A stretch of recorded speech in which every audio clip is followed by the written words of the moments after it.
Welcome to this cooking tutorial with myself, the head chef Stuart and Hannah. So next dish we're going to be doing, unwrap that in here, is chicken korma. Alright, so very straightforward, quite an easy dish.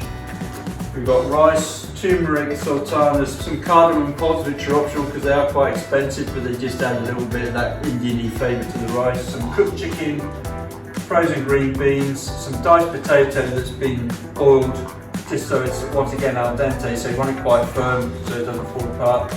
Chicken korma sauce, some coriander, some baby spinach, green pepper and onion. And that's it. So we're going to do our mise en place again, get everything ready so when we start cooking we're not stopping, we can just keep going. Alright, so we're going to slice this onion this time, alright? Okay. So what you want to do, see the root, get the root end, just cut the root out, alright? So just at a slight angle, you want to cut the root out. If you keep the root in, when you slice the onion, it will all stay together. The root keeps it all together. So now turn it that way, and the same as before, knife up against your fingers, alright? Keep your fingers well back, and then you're just going to slice down as thick as you want it, really. Sounds stupid, but a blunt knife is more dangerous than a sharp knife because you have to exert more pressure on it to do what you want it to do. So to sharpen a knife, most people, obviously a lot of people might just have a knife sharpener at home and you just run the knife through, which is fine, but you get a steel. Some people, you can either sharpen it like that, it's at like a 45-degree angle, and you're just trying to keep the knife as close, not like that, so you're getting a nice sharp V, alright? So start at the heel of the knife and run down, but I actually prefer to do it like that. Just a couple of times, it just keeps the edge on the knife. Right, so that's your onion. Get your little brown bowl, chuck your onion in your bowl. And then we're going to do more or less exactly the same thing with our green pepper. Cut it in half lengthways. That's it. Then all you do is just rip out the core, or the stem, or whatever you want to call it. Okay, you probably only need half a pepper, I reckon.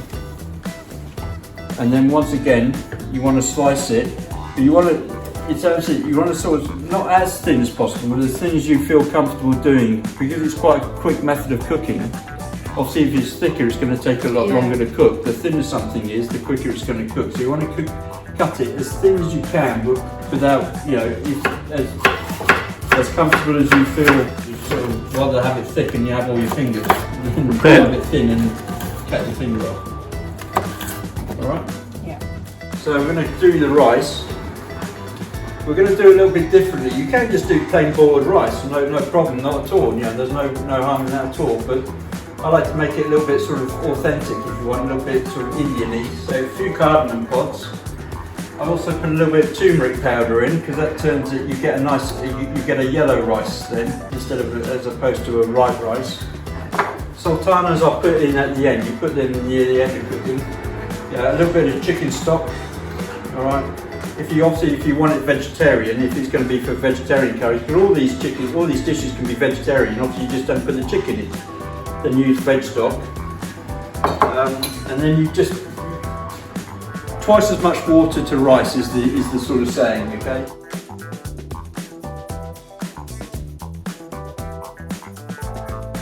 Like with the salt, you can always add more water. If you've got too much water in it, it doesn't matter because you're going to strain the rice anyway. It doesn't really matter.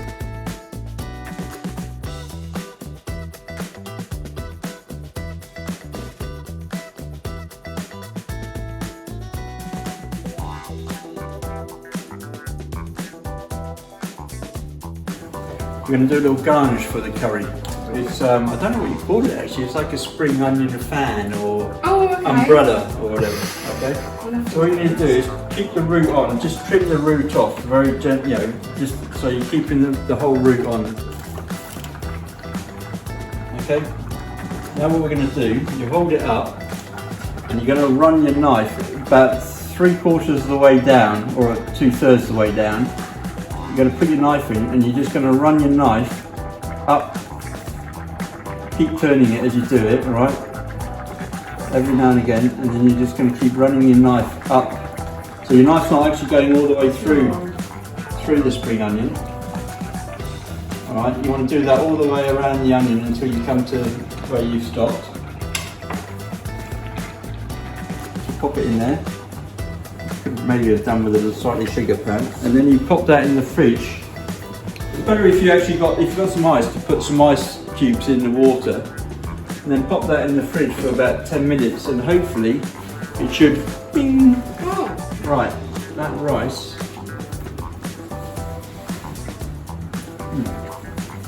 Not too far off, well, probably about another 5-6 minutes. So I'm going to turn that right down.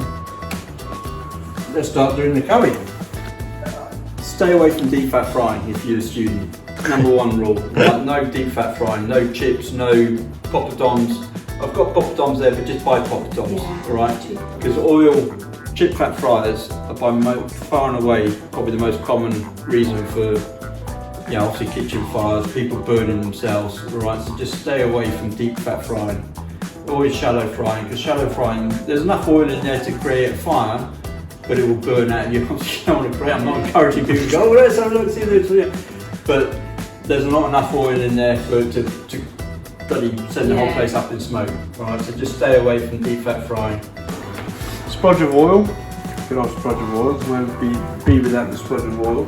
Alright, so then we're going to get our onions and our peppers. So just chuck your onions in.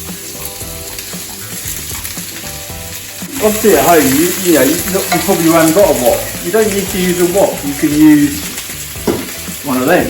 You can use a frying pan. It doesn't have to be a wok, right? So don't go out and spend 20 quid or 15 quid on a wok just to make a curry.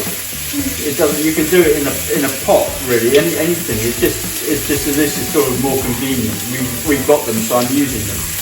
But so chuck your peppers in as well. I mean, the other nice thing about a curry, it's a bit like a stir fry. You can put whatever you want in there. You want to put red peppers, you want to put courgettes, you want to put peas or whatever.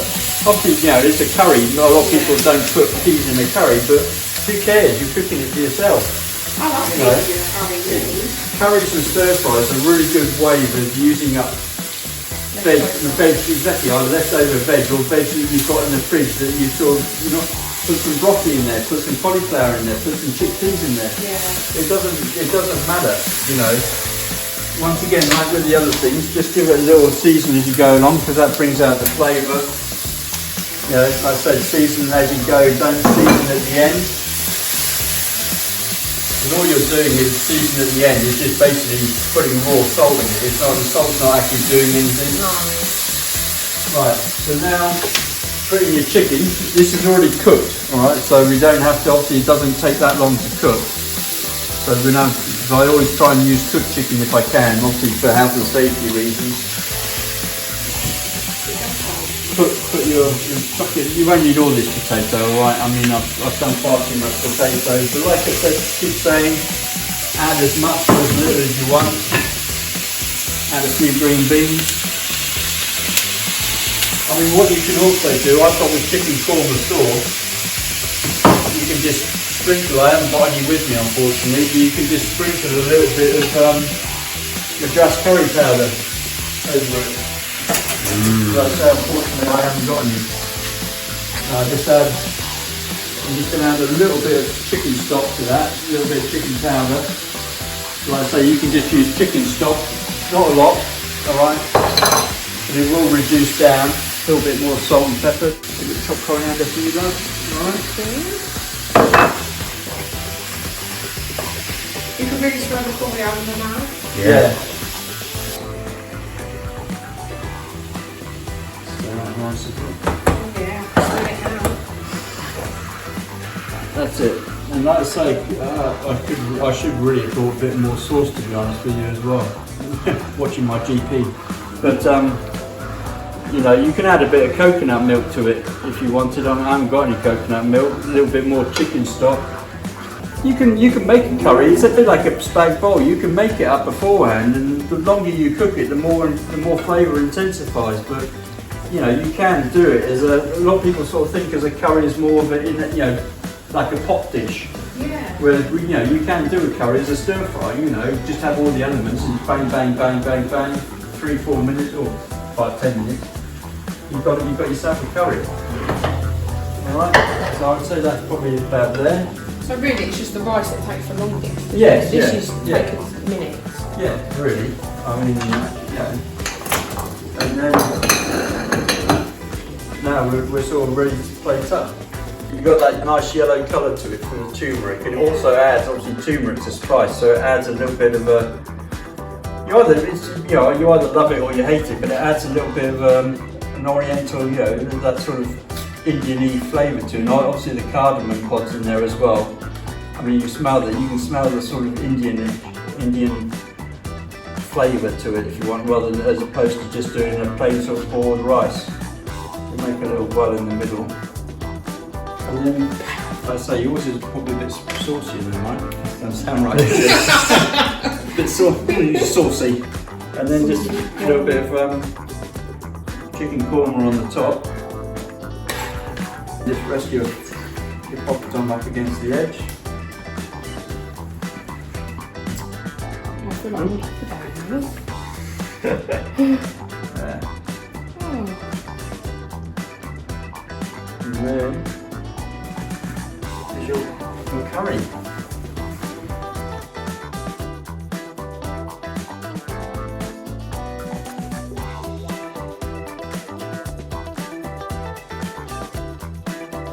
Well, I hope you found that useful. We enjoyed it. Hope you had fun. Love to know your feedback. Obviously, that's the main reason for doing these things, is to know that what we're doing, you're enjoying it and you're learning something from it. And also, what else, if we do these videos again, what you'd like to know in the next one. Alright, so from Hannah and myself, Thank you very much for take watching. care and see you soon. Alright, cheers, bye.